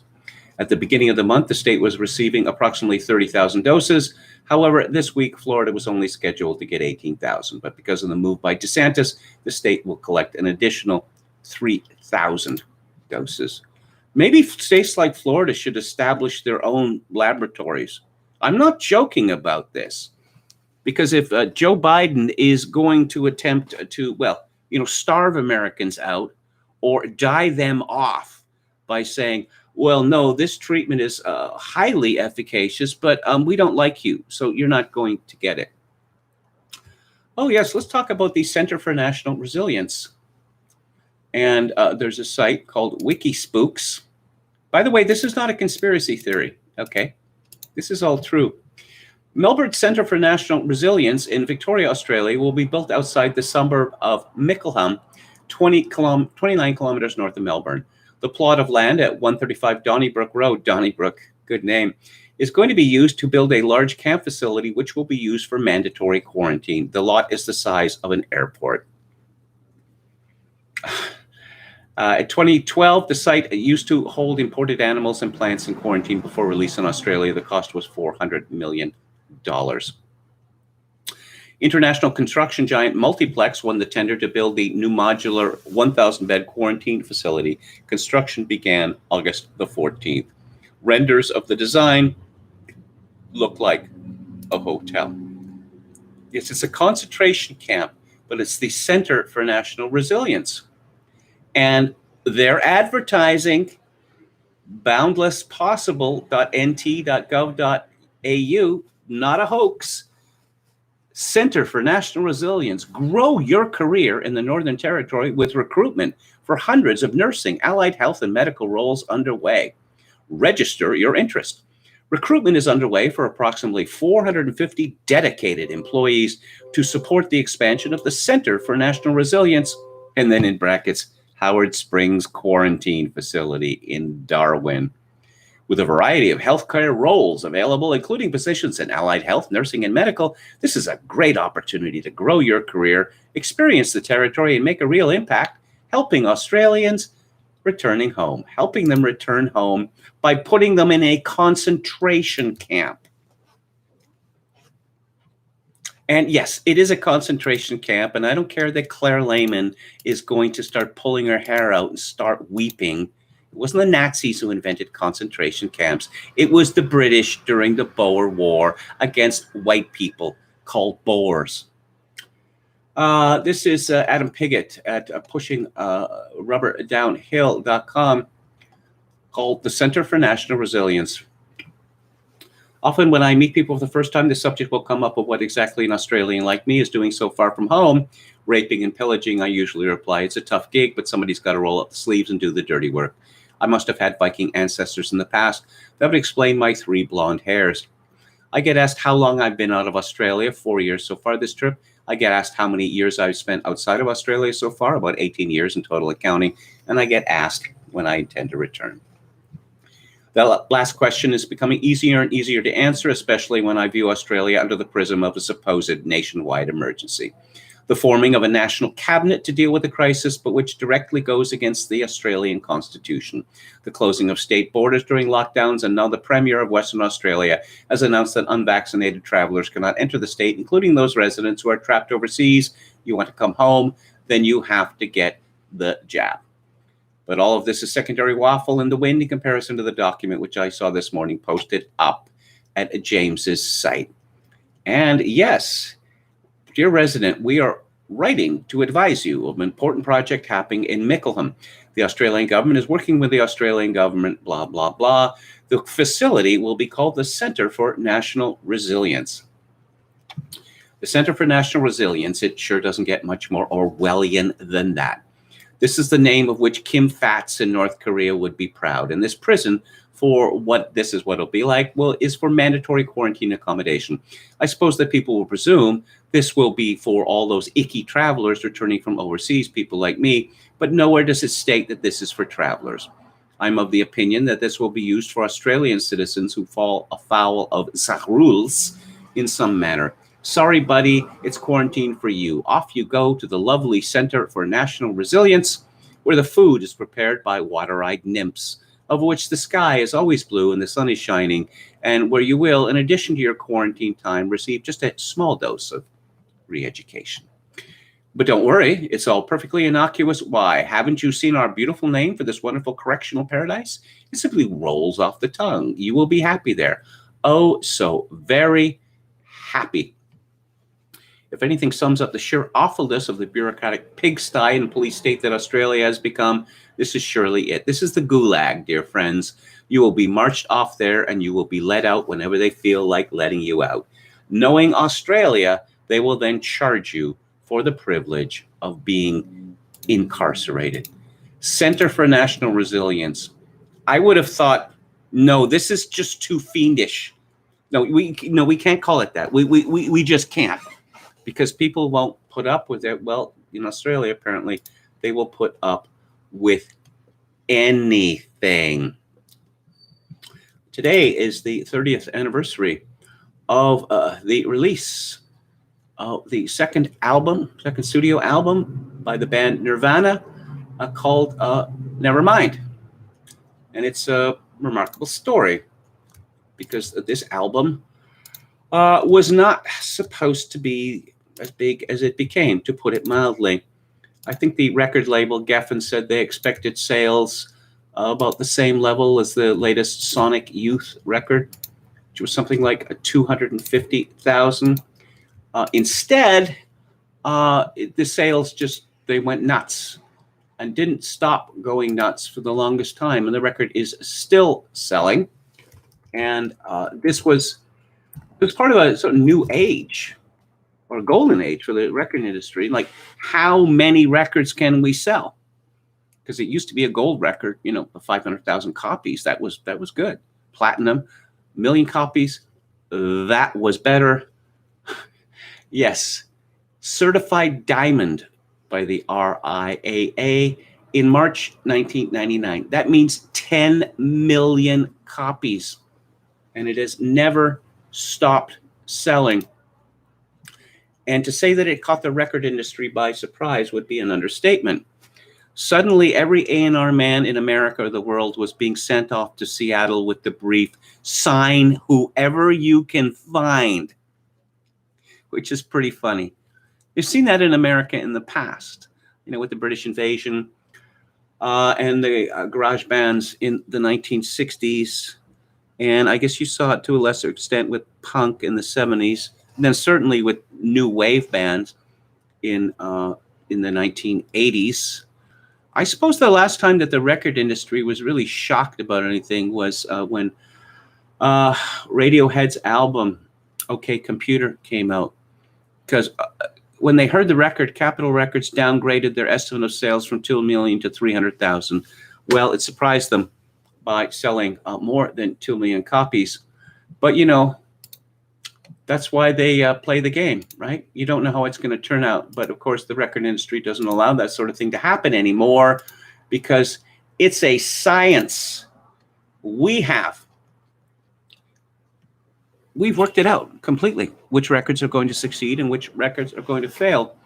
But of course, I was talking about Kanye West, last week. If you look at his latest album, Donda, okay, it's going to sell a few million copies.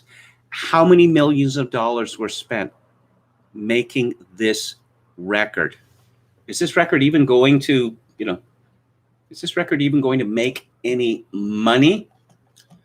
Amusingly, there's a meme out there that Nevermind destroyed hair metal, and it turns out that that's not exactly true. Not really. I suppose a lot of people would have liked it to kill hair metal. I mean, I can't say that I'll be honest with you. I hated hair metal. Okay, I really did. It's not just that it seemed so inauthentic. It just seemed so twee and just so, I don't know, not exactly disposable. Just nod and wink, So Nirvana, Nevermind, was certainly a breath of fresh air to me, and it keeps being flogged. This is from Variety, the 30th anniversary of the release of Nirvana's galvanizing second album, Nevermind is Friday. But just in time for the holiday season, Geffen will roll out a set of multi-format reissues containing a total of 94 audio and video tracks, 70 of them previously unreleased. Nevermind is to be remastered from the original half-inch stereo analog tapes to high-resolution 24-bit 192 kilohertz. Like any of us know what that means. Well, I know what it means. It means that it will sound really good. That's what it means. I first saw the video for Smells Like Teen Spirit on a all-video program that TBS had in the early 90s. And for some reason, this was on late Saturday night, or early Sunday morning. And for some reason, it was just sound, you know. They didn't show the videos or they didn't show the presenters. But there were two presenters, one man and one woman. And the woman spoke in a Cockney accent. And I used to watch this show or listen to it with, I guess maybe they showed the videos, but they didn't show the presenters. But in any event, the woman had a Cockney accent, and I started referring to her, to my girlfriend, as that black woman. And finally, she snapped at me and said, "Why do you keep calling her black? How would you even know that she's black? We can't see her on the TV." And then in a very special edition of this show, I think it was for New Year's, they actually showed the presenters and see, I told you she's black. And there was one of those looks like, how did you know that? You know, and suspicion. Did someone tell you this? Do you have some sort of secret source of information? No, I don't know how I intuited it. I just did, you know? I just did. I like Nirvana and I like Nevermind very much. I like In Utero as well. But, you know, poor Kurt Cobain. Oh, they'd sold out with Nevermind. So they're going to get Steve Albini in, you know, no fanciness on In Utero. And we're going to go out of our way to make several tracks which are as unlistenable as possible. But there's still a lot of gems on In Utero. And, well, also, remember Rock Videos? What I was just talking about? One of my very favorite videos, Heart-Shaped Box. It's a very weird video. It's made by a Dutch photographer who got into the video game, Anton Corbijn. And later he started making feature-length films. I very much like his biopic of Joy Division called Control. I like this film, The American, as well. So I'm going to open some tabs here. There's a limit to how many tabs I can have. Well, there's actually no limit. It's just that we've seen in the past that if I have too many tabs open, we get buffering. I don't know whether that would happen now because I have an exceedingly fast modem. But the fastest there is, literally the fastest that there is.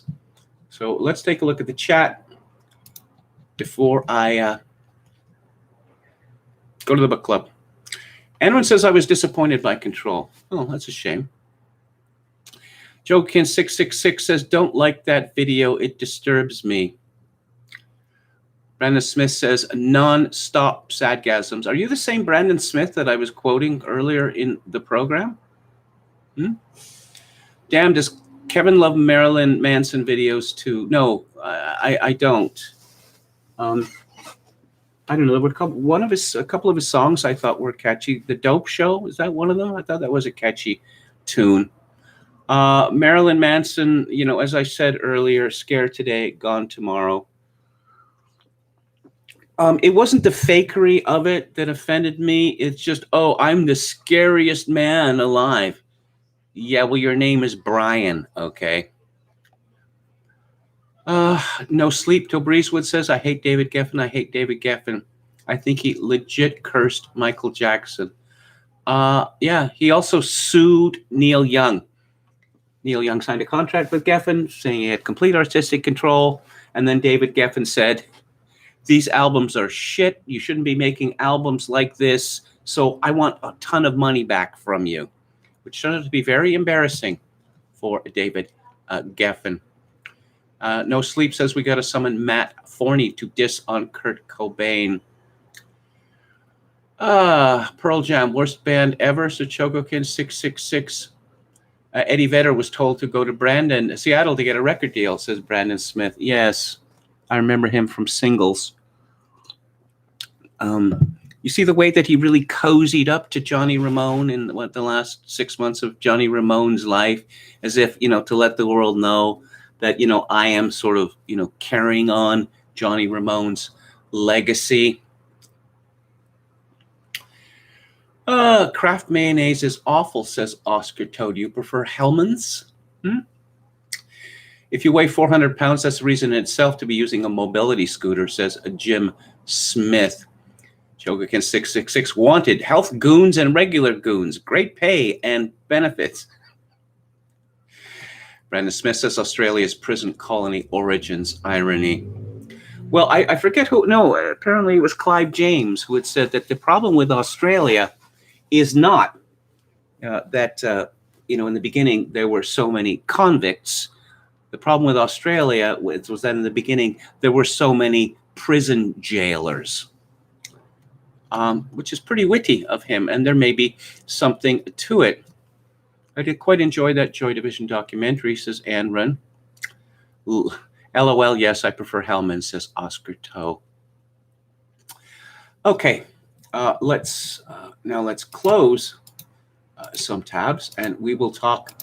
We'll go to the book club, which is about Crusades, which is one of my favorite parts of history. The book is called Holy War, How Vasco da Gama's Epic Voyages Turned the Tide in a Centuries-Old Clash of Civilizations. Boy, subtitles have really gotten out of hand, haven't they? This was published in 2011. The American edition was given a different name, perhaps because the term Holy War is now, I don't know, it's just associated solely with Muslims. The American version was titled The Last Crusade, The Epic Voyages of Vasco da Gama. Well, the book is about a lot more than Vasco da Gama. I'll start off by saying that. It is about the Portuguese Empire and what led up to the creation of the Portuguese Empire. And it actually begins with Islam, creation of Islam, because Cliff sees the Portuguese story as a clash of civilizations between Christianity and Islam, and how the explorers, they reestablished a balance. I think that Cliff rather overplays the idea that Christianity was, on the verge of extinction in the 8th century. We know that the Muslims were at the gates of, well, they were at Tours anyway, the gates of Paris, and they were stopped there by Charles the Hammer, Charles Martel. They conquered all of Spain and Portugal, and which led to a 700-year fight to regain their independence, what is known as the Reconquista, or the Reconquest, as you might imagine. So Cliff, he talks about the tremendous success of Islam. Christianity fell back. Then he talks about the First Crusade, which is one of the, well, really most remarkable things that has ever happened in world history. That the Pope made a speech. He summoned all of these people to France, and he made a speech And he said that it was their duty. It was the duty of Christians, of all Christians, well, those Christians with means, to retake the Holy Land, beginning, Jerusalem especially. And 3 years later, it was done. It was done. And I see that Cliff, this is a story that some people, they keep falling for, about the sacking of Jerusalem in 1099, that, the blood was, 4 inches, 12 inches, rose to, the horses' bellies. It's preposterous. There was a lot of blood shed by the Crusaders in 1099, the sacking of Jerusalem. But think about it. How much blood is there in a person? How many gallons of blood? And even assuming that all of it drains, how high is that going to be off the ground? Like this much, say, maybe?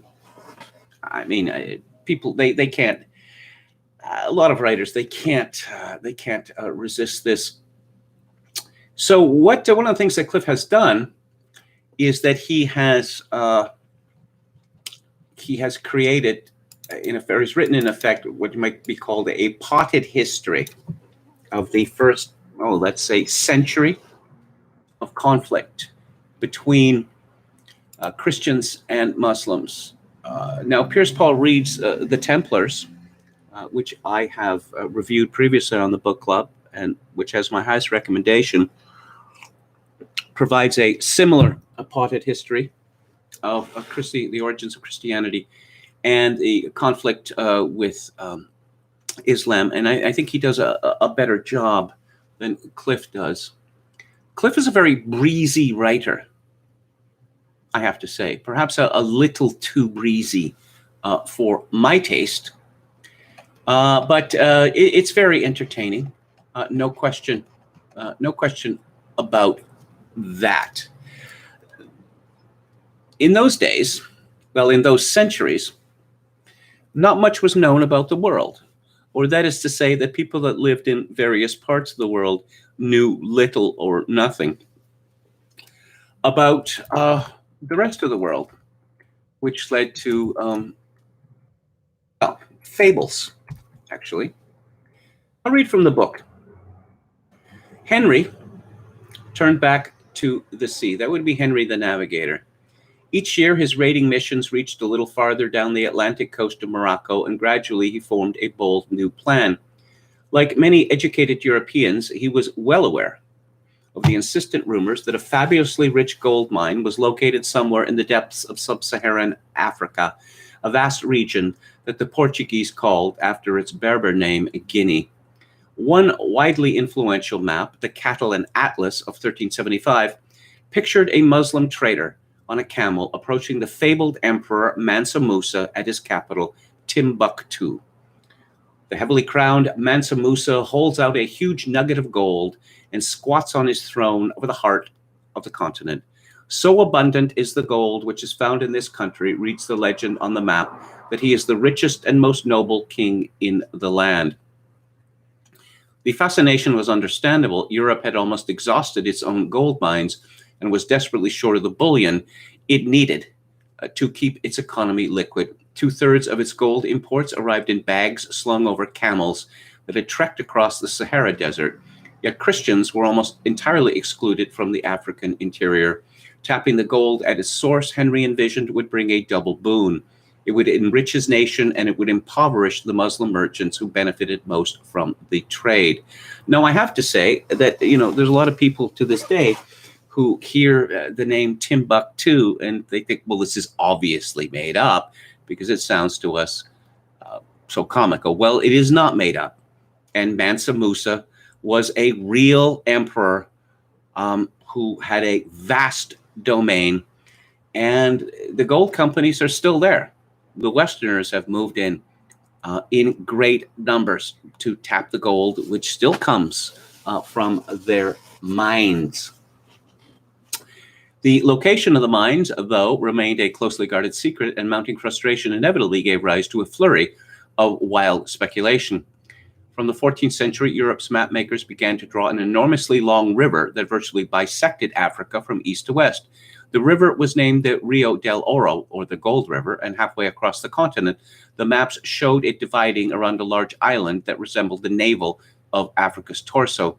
It was there that Henry was convinced that the gold was to be found, and as his ships reached farther south, he began to dream of sailing up the Gold River and helping himself to the treasure.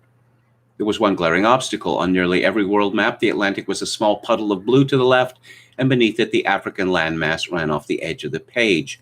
The last feature shown on the coast was usually a modest bulge some 500 miles south of Tangier, named Cape Bohator. The very name struck fear into generations of sailors, and macabre legends wreathed around it. Boundless shallows made it impossible to approach the coast without getting marooned. Violent offshore currents swept ships into the unknown.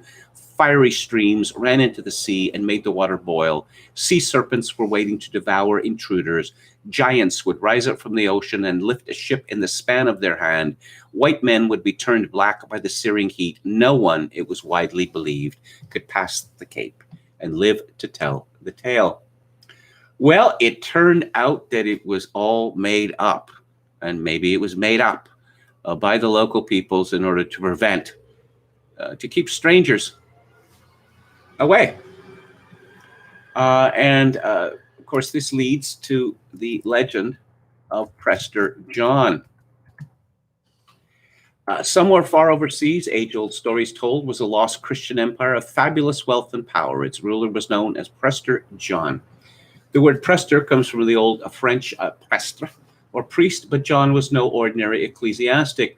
Europeans firmly believed him to be a mighty Christian king and most likely a descendant of one of the three magi who brought offerings of gold, frankincense, and myrrh to the infant Jesus.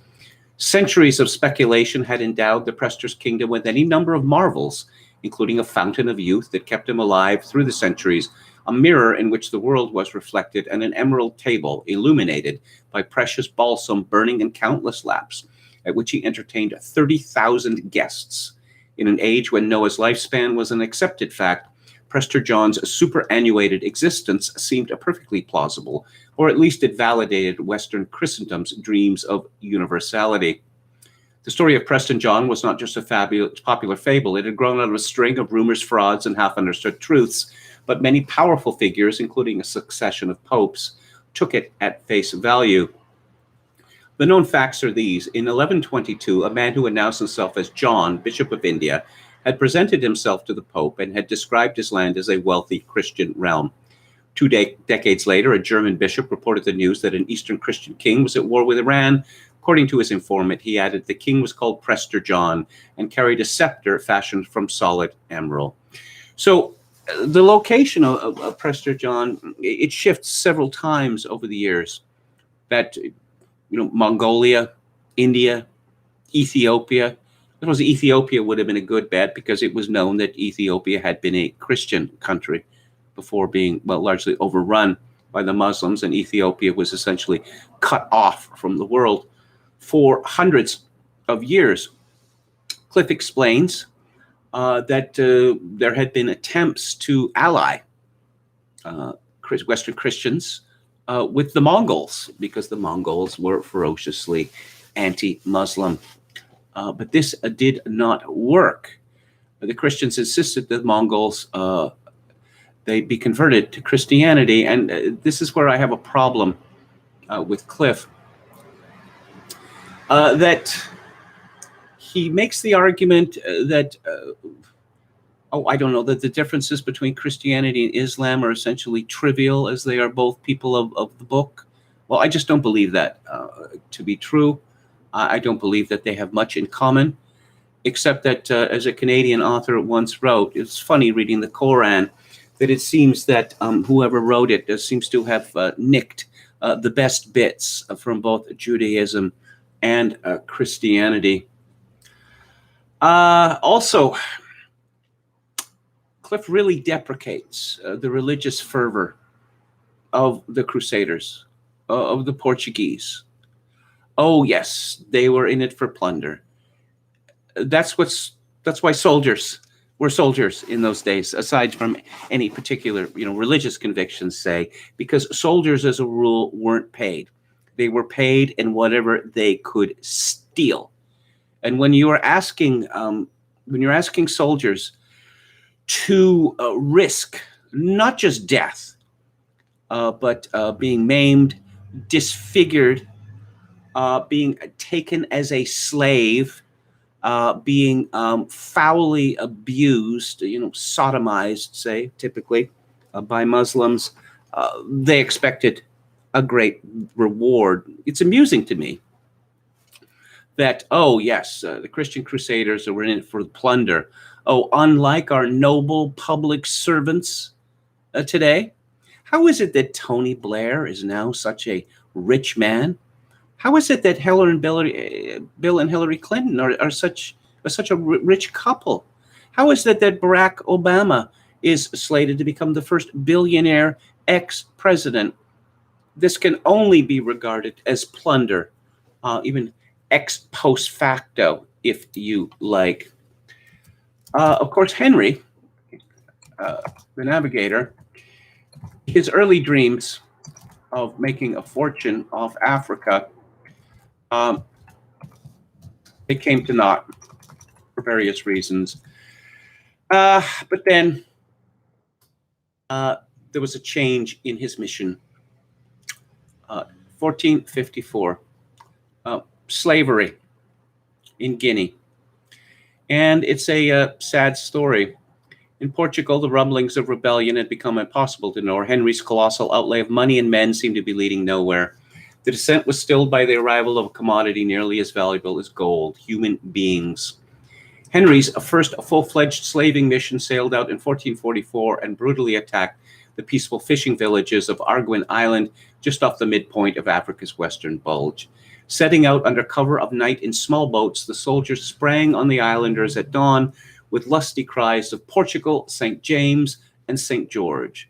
The chronicles recorded the ghastly spectacle. There you might see mothers abandoning their children and husbands abandoning their wives, each thinking only to flee as speedily as might be.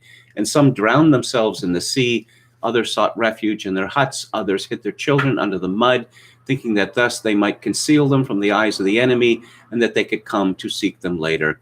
And at length our Lord God, who rewardeth all that is well done, ordained that in return for the work of this day done by our men in his service, they should have the victory over their enemies and the reward of their fatigues and disbursements in the taking of 165 captives, men, women, and children.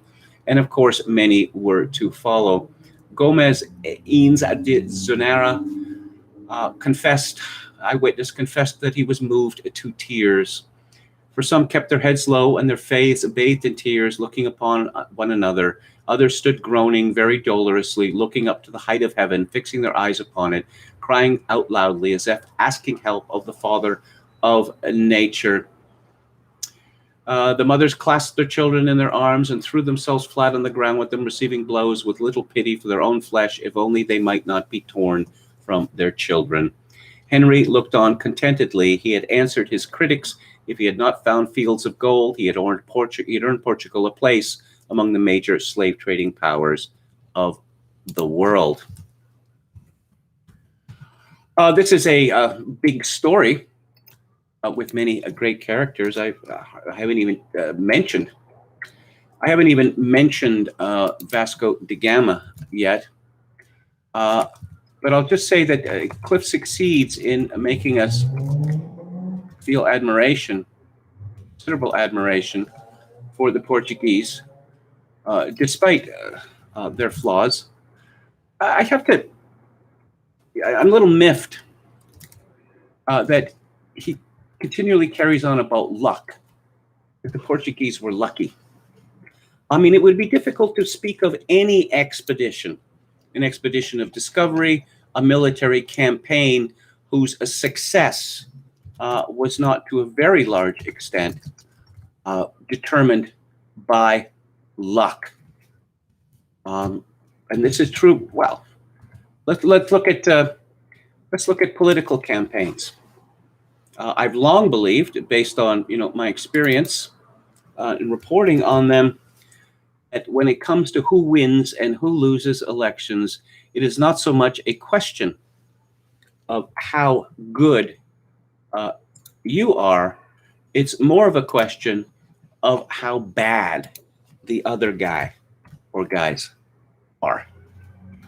Of course, Alfonso de Albuquerque, the first Duke of Goa, gets a look in Cliff's book. And he was a man of grand vision. He was a man who personally looked to destroy Islam. I mean, literally, to sail up the Red Sea, to sack Mecca, and to destroy the temple, thus ridding the world of Islam for good. And to some of us, I won't name names, it's a shame that he never had the opportunity. And hang on a second, and I will leave you with some words on the great Vasco da Gama. On board his flagship, Vasco da Gama waited impatiently for news. The Portuguese commander was a medium height with a strong, stocky build and a florid, angular face that looked as if it were welded from plates of copper. By birth, he was a gentleman of the court, though his beetling brow, beak nose, cruelly sensuous mouth, and bushy beard made him look more like a pirate leader. He was just 28 when he was entrusted with his nation's hopes and dreams. Though he had been a surprise choice, his men had already learned to respect his boldness and mettle and to fear his flaring temper. As he surveyed his floating realm, his large, sharp eyes missed nothing. Keen ambition, matched by an iron will, had brought him through dangers and across distances that no one had conquered before, but he was well aware that his great gamble had just begun. Now, just to sum up, this is a good book, no question. It's very entertaining, and you will learn a lot about a very significant juncture in world history. And to a certain extent, I admire those times much more than I do my own, for two reasons. One, men were brave in those days, and they are not brave today. They are the opposite of brave, and yet they congratulate themselves for it. And secondly, because men believed in God in those days. They don't believe in God anymore. Well, a few people do, but most don't care, or they proclaim their atheism, and yet they expected to be applauded for this. So those are my thoughts on Cliff's Holy War. So what is coming up next week? Let's take a look. And on, wait, come on. Load you. We are going to be, here we go. On a Theater Thursday, we're going to be talking about a classic from 1955 by Carl Theodor Dreyer, and it is called Odette. On October the 7th, I'm going to be discussing the first season of Babylon Berlin. October the 14th, David Mamet's very strange movie about police work and Judaism called Homicide from 1991. And on October 21st, Peter Brook's original film version of Lord of the Flies. On the book club next week, what do you know? Another book about Islam. It's by the late Sir Roger Scruton, and it is called The West and the Rest. On October the 8th, Joseph de Maistre's The Executioner. On October 15th, Robert Louis Stevenson's Treasure Island. And October 22nd, Graham Thompson's I Shot a Man in Reno, which is about songs about murder. And on Music Monday, on September 27th, I'm going to be talking about The Cult of the Performer. On October 4th, I'm going to be talking about perhaps the greatest opera ever written. It's not my favorite. It's only my second favorite. It is Mozart and de Pontius' Don Giovanni. On October 11th, I'm going to be talking about Beck. And October the 18th, I'm going to be talking about the last time in American history when the white working class had any say about popular culture. Disco Demolition Night, Comiskey Park, Chicago, July the 12th, 1979, a night of holy memory. Well, at least to me. Take a final look at the chat. Vasco is a good name, says Sugarcane 666. Ashy Man Bravo says apparently Spencer has been going full debunker on Twitter vis-a-vis people critical of the COVAX agenda, because the government always has people's best in mind, right? They've proved that again and again and again. Ashy Man Bravo says, and some commenters responded saying that no matter how contrarian Richard Spencer's new ideas are, that he'll always remain under watch of the feds. Respectable commenting name said, didn't get a chance to catch yesterday's live, but I was surprised not only was Cibo Matto more popular than I remembered, but that you liked them. Any thoughts on birthday cake? I don't know whether I should be ashamed of this or not, but I don't know that I've ever heard of a birthday cake. Richard Spencer got ratioed again on Twitter. Sine, cosine, hypotenuse will come ambling home to Oliver's aunt. Jeffrey Epstein is dead, and in general, Epstein should have been careful. Bill Gates had a massive Freudian slip during his PBS interview when asked about whether he regrets his relationship with Jeffrey Epstein. Yes, I did. Well, good for you for pointing that out. I should have mentioned that. Did you learn anything from meeting, your time spent with Jeffrey Epstein? Well, he's dead. Oh, did you have anything to do with it, Bill? Texas Feral Hog says Loa's lifespan isn't accepted fact. No, apparently not. But it's true enough. People were killed off in war, disease, accidents in a way that they aren't now. So if a man, got past 40, say, or 50, he was liable to live just as long as men live today. Oscar Toe says it makes me laugh, the certain chat comments Kevin chooses to address. What? You don't like the discussion about mayonnaise? I can't read all of them. And it really is sort of catch as catch can, because as new comments come up, the ones that I was about to read, they disappear. Birthday cake. Oh, I see. No, birthday cake was one of Cibo Matto's big singles from 1995 or 96. Yes. I thought you were talking about a band called The Birthday Cake. Isn't there a band, some Australian band called The Birthday Party or something? Some Nick Cave thing? Some Nick Cave deal? Anyway, that's it for today and for this week. I shall be back on the air Monday at 4 p.m. Pacific, 7 p.m. Eastern. Thank you all for tuning in. If you like the show or any part of it, I would appreciate it if you click on the like button and subscribe to my YouTube channel if you have not done so already. If you would like to make a donation to this live stream, which would be very, very much appreciated at this point, given my current personal situation, my PayPal account is linked to Kevin_Grace@hotmail.com. Once again, Kevin_Grace@hotmail.com. If you are in Canada, donations may be made directly via Interac at kevingrace@shaw.ca. And as always, I leave you with this benediction. In these days of social atomization and a civilizational collapse, I do dearly wish that you, my dear viewers and listeners, manage to forge a genuine human connection in order to ease the burden. Good night.